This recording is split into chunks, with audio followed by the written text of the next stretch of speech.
Okay, so in this video, we're actually going to use that connection we created in the last video. Now, the way you use the connection, guys, the way you deal with databases in PHP is to use queries. I'm not going to go into queries in too much detail in this video. I'm just going to show you how they connect to the database. Okay, in further help videos, there's lots and lots of help with queries for different situations, such as inserting data, getting data, and stuff like that. I'm just going to show you how to use the connection in this case. So we connected to the Greenbay database. The Greenbay database has three tables: bidders, bids, and designs. So the bidders are the customers, the bids are the bids on the houses, and the designs are the houses themselves. Now all I'm going to do is I'm going to connect to the database and print out some customer details just to show you that we can do it. I'm going to use it using my demo PHP page, which at the moment just has hello, this is a PHP page, which is no good to anybody. So let's go to the code. So this is my demo PHP page, and as we can see at the moment we've just got our connection, but we're not using it. Now what code do we need? The code is in the help file I've given you. Here we go, and here we go, how to run a query. So control, and we go to the code. So anything you need to do, like I said, will require getting or giving information to your database. This means a query. So a simple select query is run like this. Now, the first thing is just a simple variable name. This could be anything, okay? Note the dollar to denote it's a variable in PHP. So this could literally be anything, but you get marks for sensible variable names. So query string. Then this is the query. So it's SQL. I'm not going to go through SQL with you because we did that in grade 11, and there's great links on W3 Schools on help for that. So if you need help with SQL, look on there. Things that you need to know though is which table we're getting the stuff from, what field you're looking for, and what particular bit of data you're looking for. So table, field, and then the data that you want, or the parameters to look for. Then we use our connection name, which we've already given in the connection PHP. And then we say, okay, connection, run this query, and then the query string to give it. Now you don't really need to understand all that, guys. You just need to understand the bits to change. So let's copy that into my demo PHP file. And let's just check that my table and my field are what I need, because I think I've made some changes to my database. So in Greenbay, we don't have a customers table and we don't have a username field. So we need to change those. So my table with the customer information in it is called bidders table, and my field is called bidders. So in my code, I need to change this from customers to bidders table because this is the table. And my field is not username, it's bidders. Now, it is worth noting, guys, the capital letters matter. So let's just double check and make sure. Yep, so bidders is small, but bidders here is big. So I need to make sure that that is capitalized, because otherwise it won't find it. It's a different field name according to PHP. So all I'm doing is selecting everything from bidders table where bidders equals Bob Bobbett. Now we do have a Bob Bobbett. I use Bob Bobbett a lot. There he is, look. So this query should now bring back Bob Bobbett, his password, his address, and his telephone. And we do that by telling our connection, which is in here. So my connection is called conlook. I've set it up already. So it connects through this database. And it's using this query string, and it will run it. Now, if I save that, and if I refresh my page, drum roll please, absolutely nothing happens. it did it, but we haven't done anything with the data. So it's now run that query.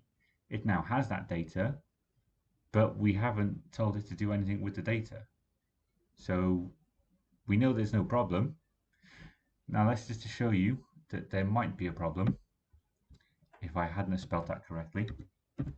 So if I change it back to a small b and try running it again, also doesn't show a problem, but it would do later on.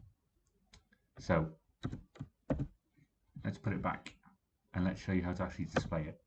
Now to display it, guys, it's also in my help file.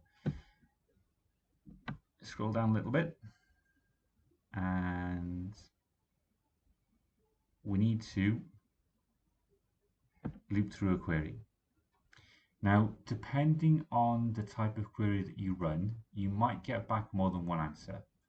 So say, for example, I didn't have a where clause. So if I didn't have this line of code here, this would literally bring back the entire table. This would bring back the details for all customers. Okay, so what we would then need to do is we would then need to loop through, okay, so first of all, let's print Bob, then print Mary, then print Mike. But if we add the where clause, it only brings back one customer. It's only going to bring back Bob because Bob only exists once in the database. So it will only bring back this line of code. Now, it doesn't make a difference to PHP. PHP doesn't know whether it's returned 1 result or 20 results until you ask it. When you ask it, it knows. Otherwise, it doesn't care. It just runs the query and it will bring you back an array of results. Now that array might have 1 row or it might have 1,000,000 rows. Like I said, it doesn't know until you ask it. Now the way of asking it is to loop through it. It's okay, even if you've got only 1 result, you still loop through, okay? Because don't forget, with an array, you have down rows and you have columns going across. So you're still going to have to loop anyway, guys, even if you only have 1 row. So, because you're going to have to go 1, 2, 3, 4 for each column. Now, I go into that in more detail in other examples, guys. For now, I'm just going to show you just to prove the connection works. To do that, I need this code here. I explain it in more detail in here, and I explain it in more detail in further videos. So, but for now, I just want to show you that it works. To do that, I do this. So I set up another variable called result. That's going to store the results of the query, whether it's 1 row, 1,000,000 rows, or no rows. So the result will run the query. Now, I don't need this line of code anymore because I run it here. Okay, so otherwise I'd run it twice, which is a waste of resources. All I'm doing here differently though is the results will get stored into this variable called result. Then what I do is I loop through that result using a while loop. Now this line of code here, guys, looks pretty weird, okay? I don't understand it fully myself, if I'm being perfectly honest. All I know is that this, okay, brings back an array of results, and that array goes into our results variable.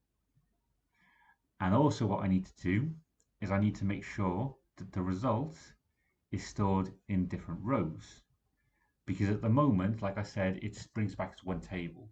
So this is the result of the query stored in our result variable, and then this divides up each result into a row.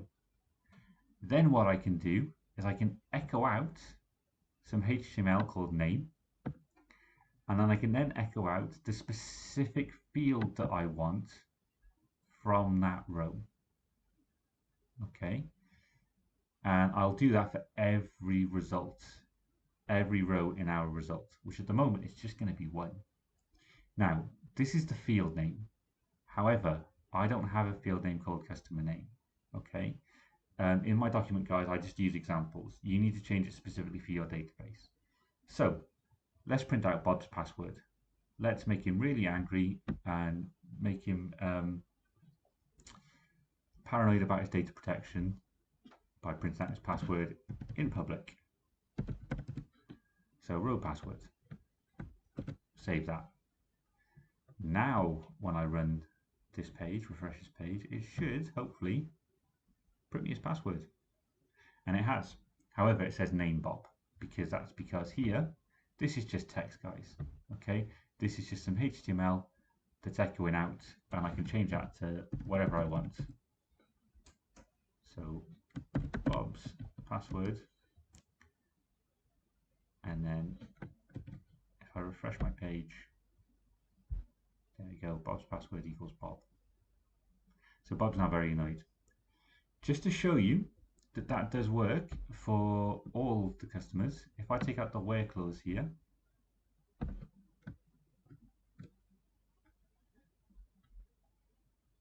now what we can do is we can just say passwords, because it's not just going to be Bob's anymore. If I refresh the page, there we go. So Bob, Mary and Mike, which matches Bob, Mary and Mike. So that's how to connect to the database, guys, and how to use that connection. Like I say, I go through a lot more detail with the types of SQL you can do in my playlists. So